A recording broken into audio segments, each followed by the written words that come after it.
for it was not a thumb, any more than it was a snail. It was the tip of a crooked nose, crushed against the glass. It looked white with the pressure, and the staring face and eyes behind it were at first invisible and afterwards grey like a ghost. I slammed the shutters together somehow. Welcome to Meteoread Audiobooks, your best companion, where classic tales are brought to life like never before. A priceless coin bearing the head of Caesar becomes the centerpiece of a baffling crime, where greed, betrayal, and a love story intertwine. You are listening to The Head of Caesar, a brilliant mystery by G.K. Chesterton, first published in 1914 as part of his Father Brown series. Think of it as a Netflix show without the visuals. Now, dim the lights, settle in, and let the mystery sweep you off your feet. The truth hides in plain sight.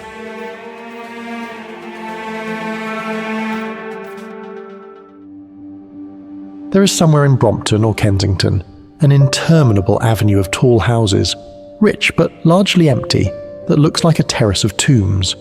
The very steps up to the dark front doors seem as steep as the side of pyramids.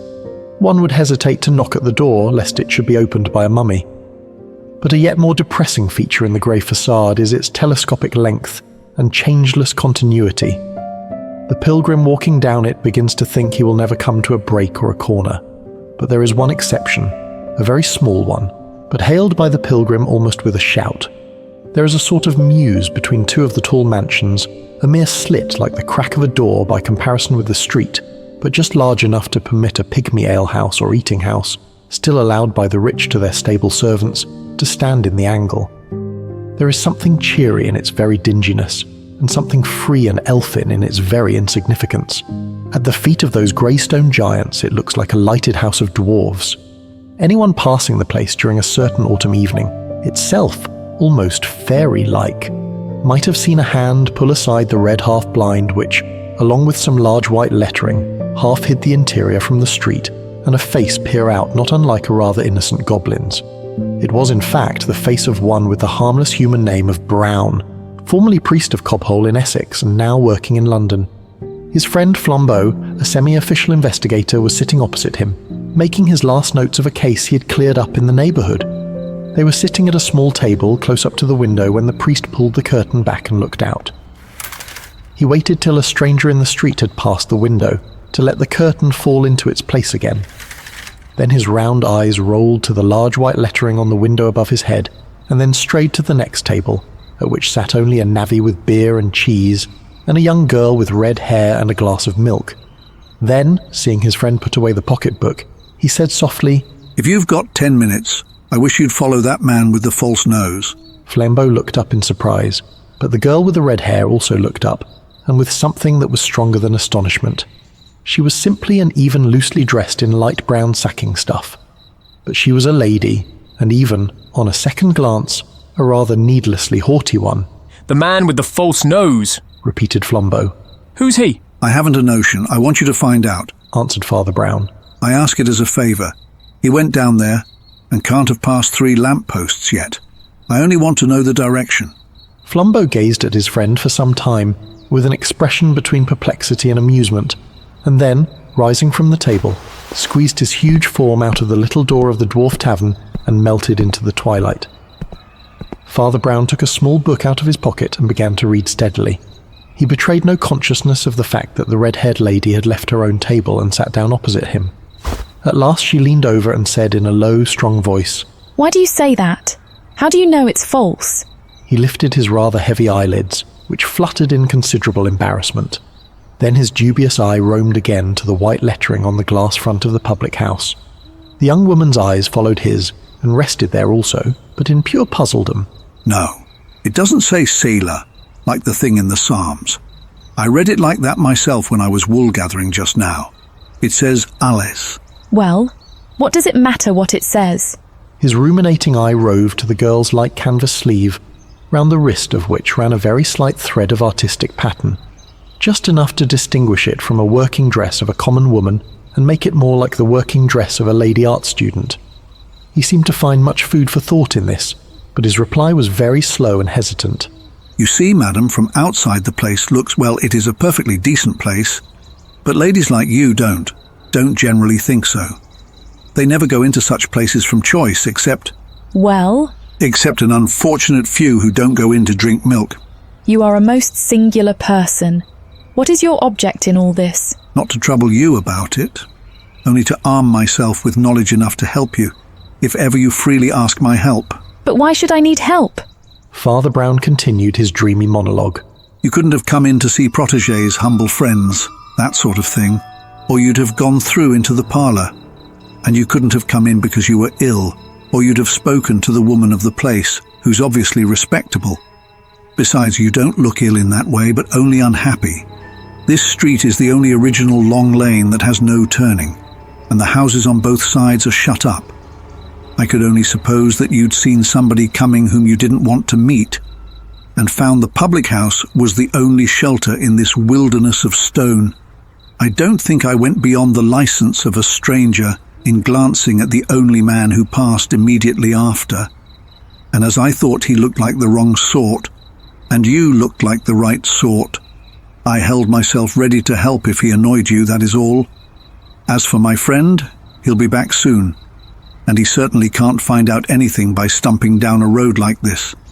I didn't think he could. Then why did you send him out? She cried, leaning forward with yet warmer curiosity.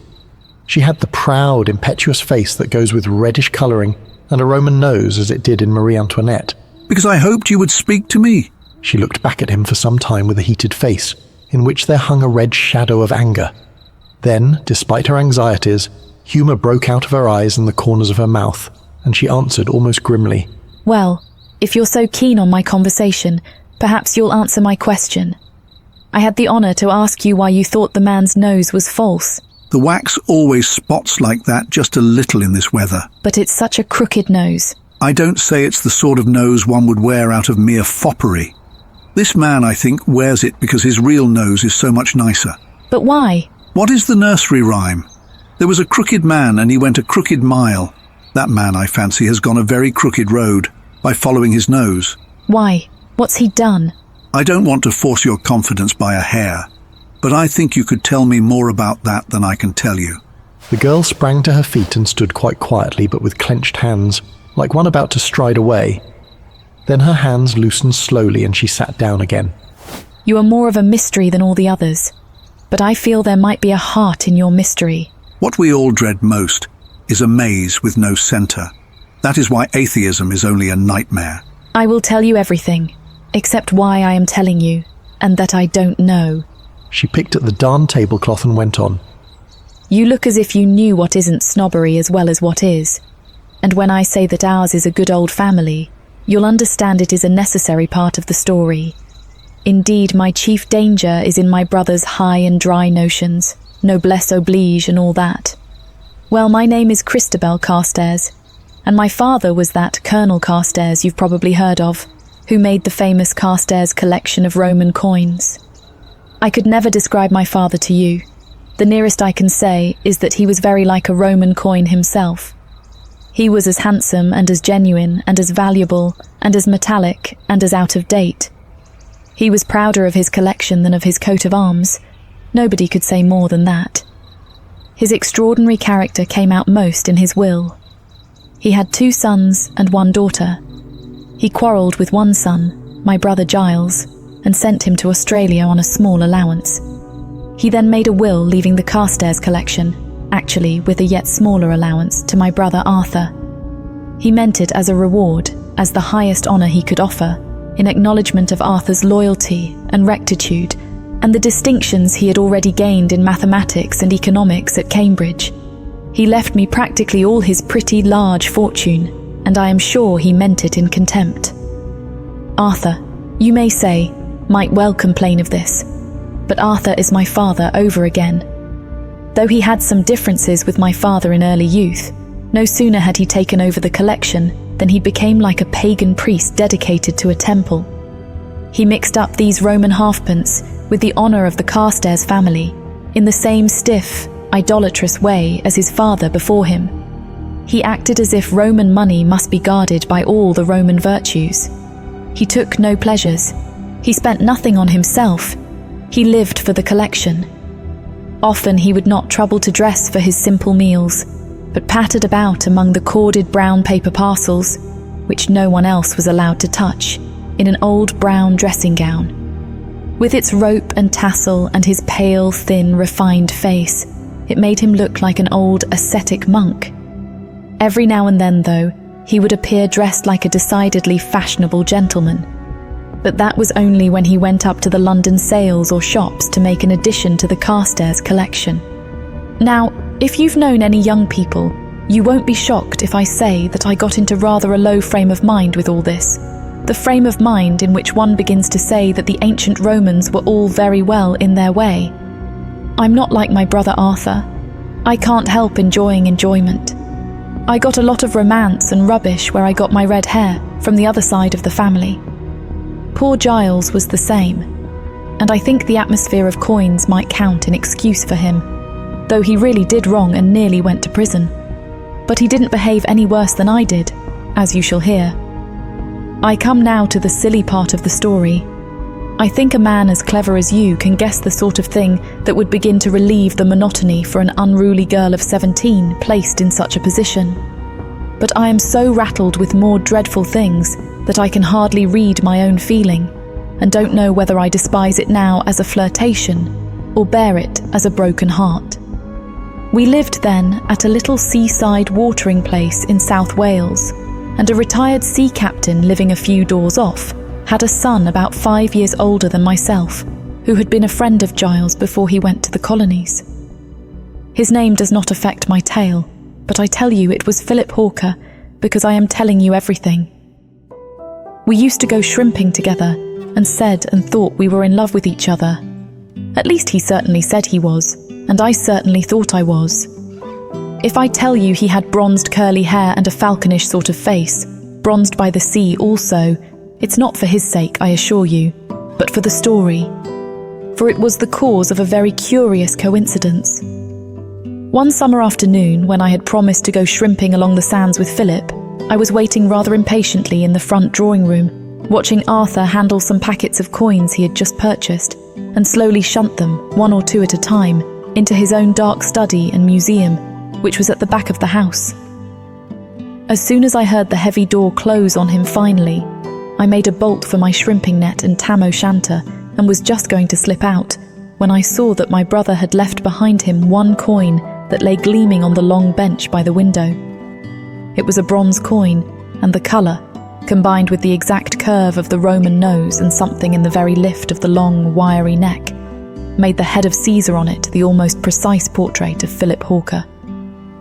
Then I suddenly remembered Giles telling Philip of a coin that was like him, and Philip wishing he had it. Perhaps you can fancy the wild, foolish thoughts with which my head went round. I felt as if I had had a gift from the fairies. It seemed to me that if I could only run away with this and give it to Philip like a wild sort of wedding ring, it would be a bond between us forever. I felt 1,000 such things at once. Then there yawned under me, like the pit, the enormous, awful notion of what I was doing, above all the unbearable thought, which was like touching hot iron, of what Arthur would think of it. A Carstairs a thief, and a thief of the Carstairs treasure. I believe my brother could see me burned like a witch for such a thing. But then, the very thought of such fanatical cruelty heightened my old hatred of his dingy old antiquarian fussiness, and my longing for the youth and liberty that called to me from the sea. Outside was strong sunlight with a wind, and a yellow head of some broom or gorse in the garden rapped against the glass of the window. I thought of that living and growing gold calling to me from all the heaths of the world, and then of that dead, dull gold and bronze and brass of my brothers growing dustier and dustier as life went by. Nature and the Carstairs collection had come to grips at last. Nature is older than the Carstairs collection. As I ran down the streets to the sea, the coin clenched tight in my fist. I felt all the Roman Empire on my back, as well as the Carstairs pedigree. It was not only the old lion argent that was roaring in my ear, but all the eagles of the Caesars seemed flapping and screaming in pursuit of me. And yet my heart rose higher and higher like a child's kite, until I came over the loose, dry sand hills and to the flat, wet sands, where Philip stood already up to his ankles in the shallow, shining water, some 100 yards out to sea. There was a great red sunset, and the long stretch of low water, hardly rising over the ankle for half a mile, was like a lake of ruby flame. It was not till I had torn off my shoes and stockings and waded to where he stood, which was well away from the dry land, that I turned and looked round. We were quite alone in a circle of seawater and wet sand, and I gave him the head of Caesar. At the very instant I had a shock of fancy, that a man far away on the sand hills was looking at me intently. I must have felt immediately after that it was a mere leap of unreasonable nerves, for the man was only a dark dot in the distance, and I could only just see that he was standing quite still and gazing, with his head a little on one side. There was no earthly logical evidence that he was looking at me.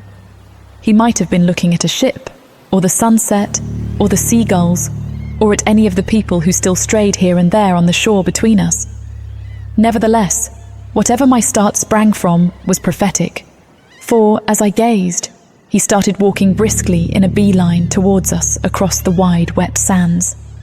As he drew nearer and nearer, I saw that he was dark and bearded, and that his eyes were marked with dark spectacles. He was dressed poorly, but respectably in black, from the old black top hat on his head to the solid black boots on his feet. In spite of these, he walked straight into the sea without a flash of hesitation, and came on at me with the steadiness of a travelling bullet. I can't tell you the sense of monstrosity and miracle I had when he thus silently burst the barrier between land and water. It was as if he had walked straight off a cliff and still marched steadily in midair. Hey, you still there?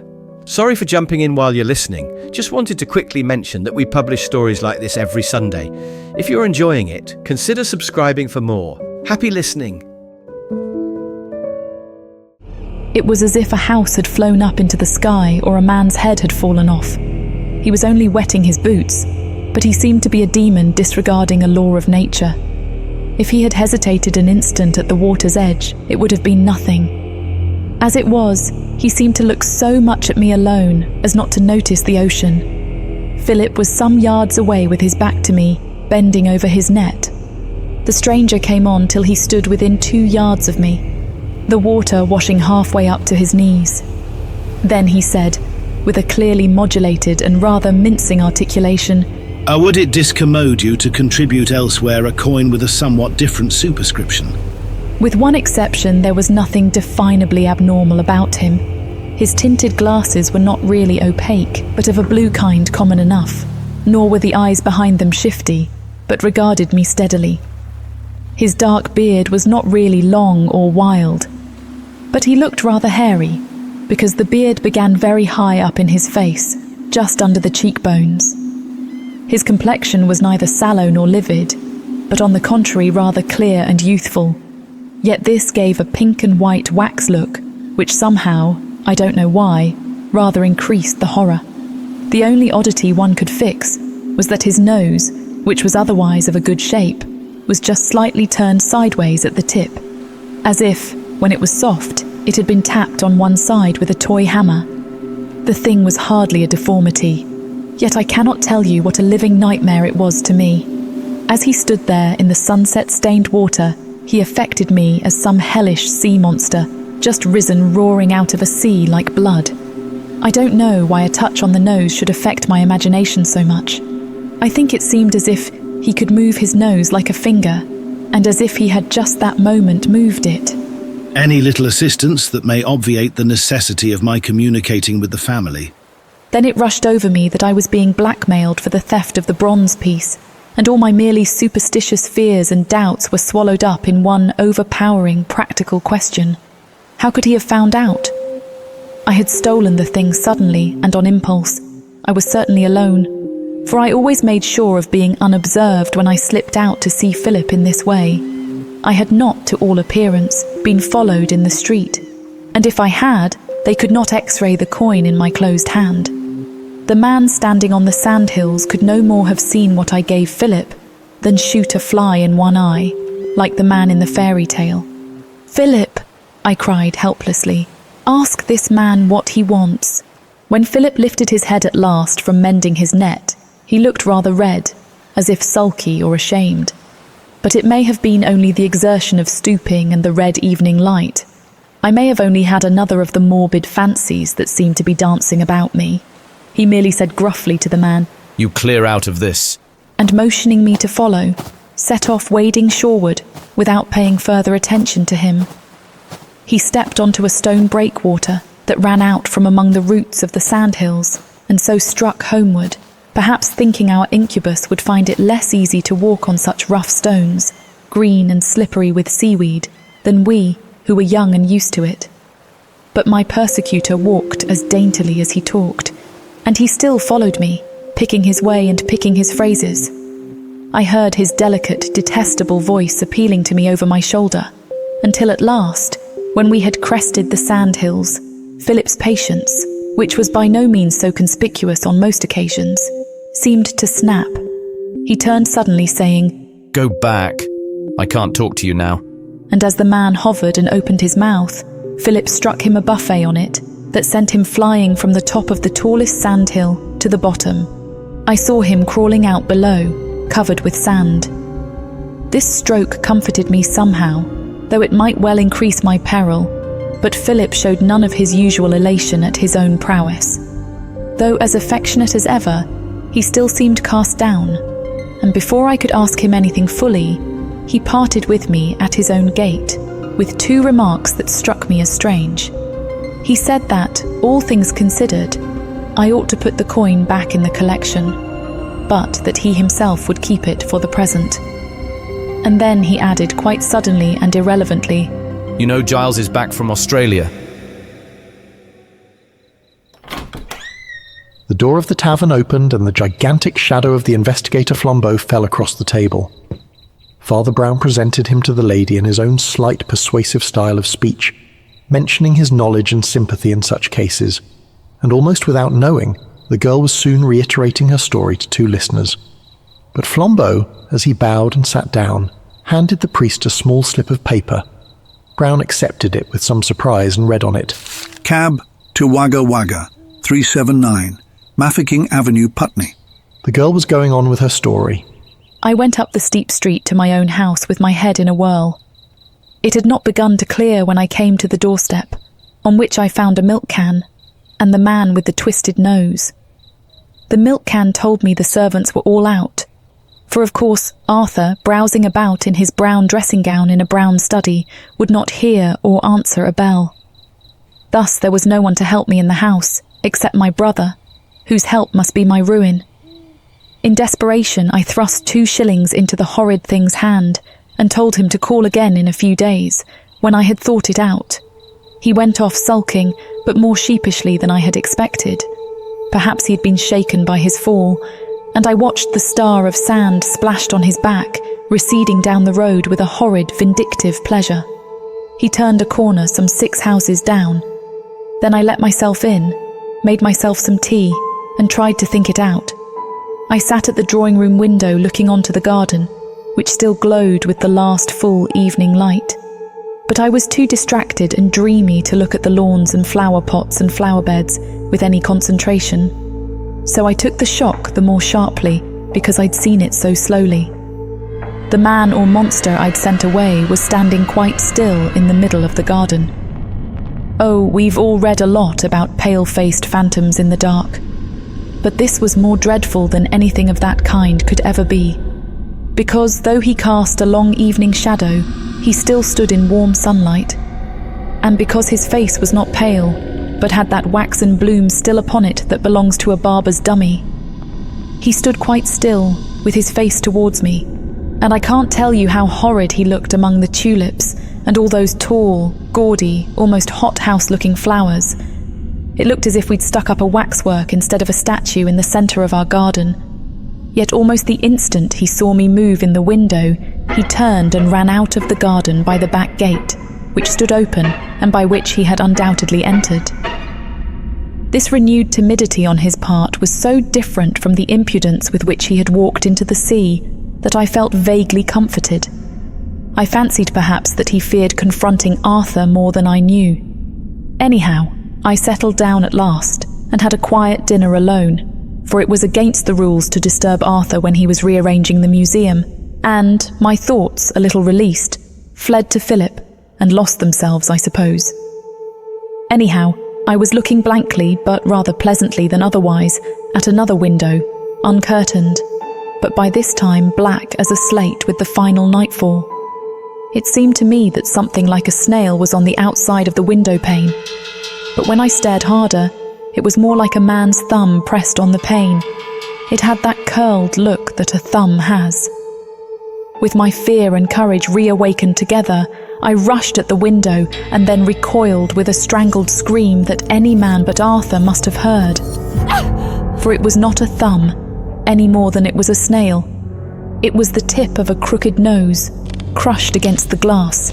It looked white with the pressure, and the staring face and eyes behind it were at first invisible and afterwards grey like a ghost. I slammed the shutters together somehow, rushed up to my room and locked myself in. But even as I passed, I could swear I saw a second black window with something on it that was like a snail. It might be best to go to Arthur after all. If the thing was crawling close all around the house like a cat, it might have purposes worse even than blackmail. My brother might cast me out and curse me forever, but he was a gentleman and would defend me on the spot.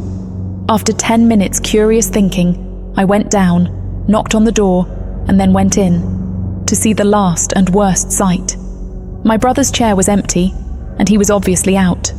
But the man with the crooked nose was sitting waiting for his return, with his hat still insolently on his head, and actually reading one of my brother's books under my brother's lamp. His face was composed and occupied, but his nose tip still had the air of being the most mobile part of his face, as if it had just turned from left to right, like an elephant's proboscis. I had thought him poisonous enough while he was pursuing and watching me, but I think his unconsciousness of my presence was more frightful still. I think I screamed loud and long. But that doesn't matter. What I did next does matter. I gave him all the money I had, including a good deal in paper, which, though it was mine, I dare say I had no right to touch. He went off at last, with hateful, tactful regrets all in long words, and I sat down, feeling ruined in every sense. And yet I was saved that very night by a pure accident.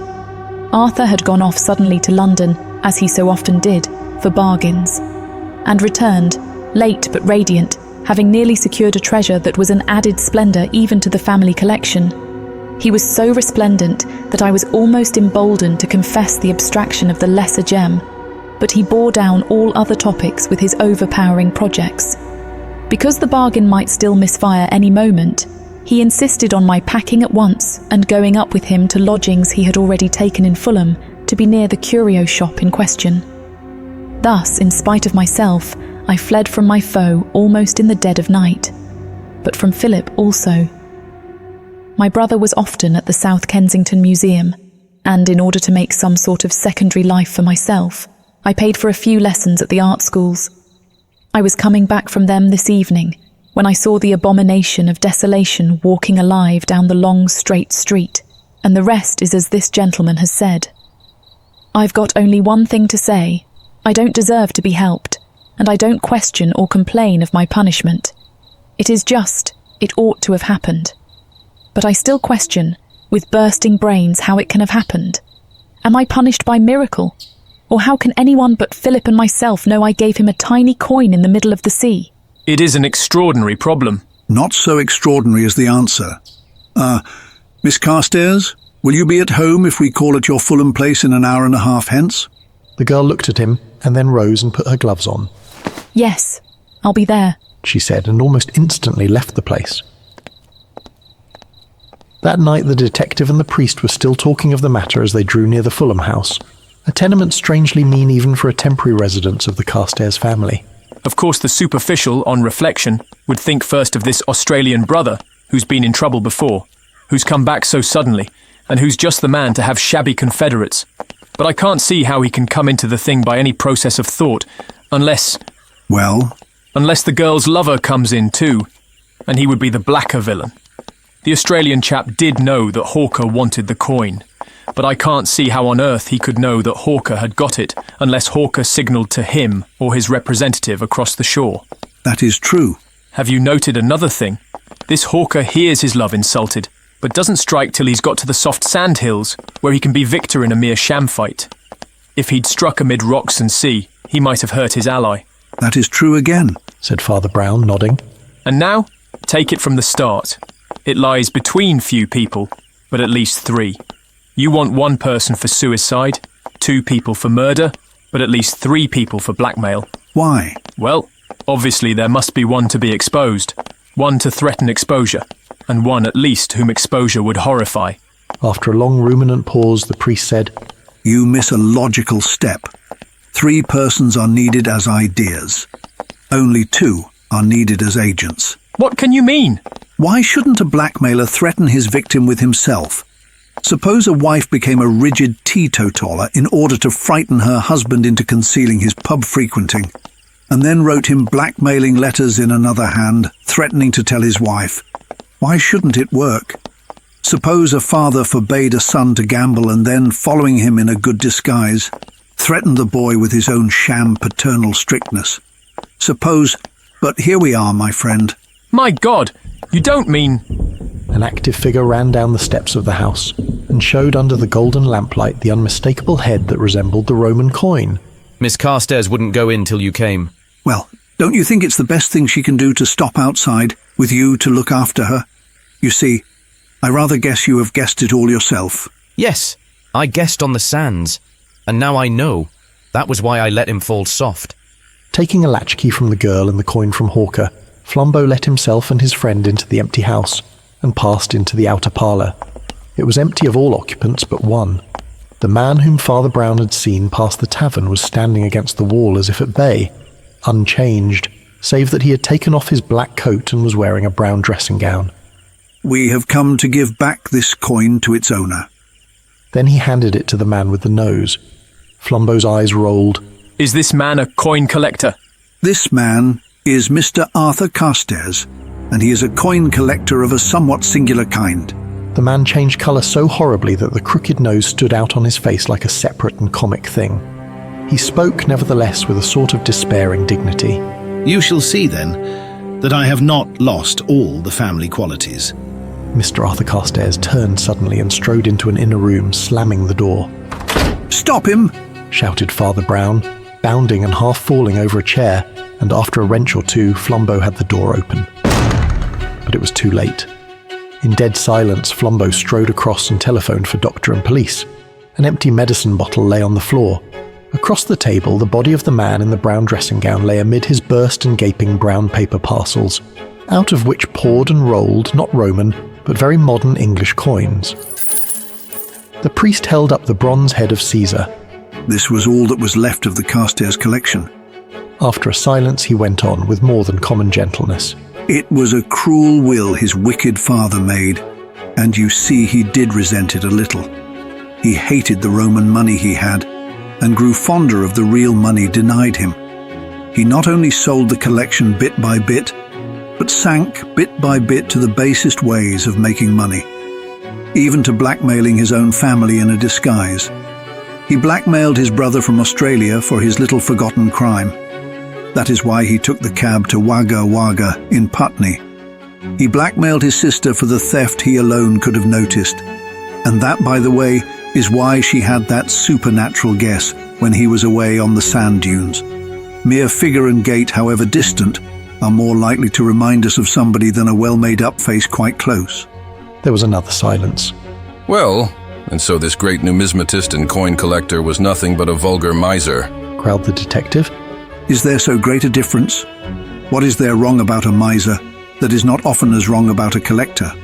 What is wrong except, thou shalt not make to thyself any graven image, thou shalt not bow down to them nor serve them, but we must go and see how the poor young people are getting on. I think that in spite of everything they are probably getting on very well.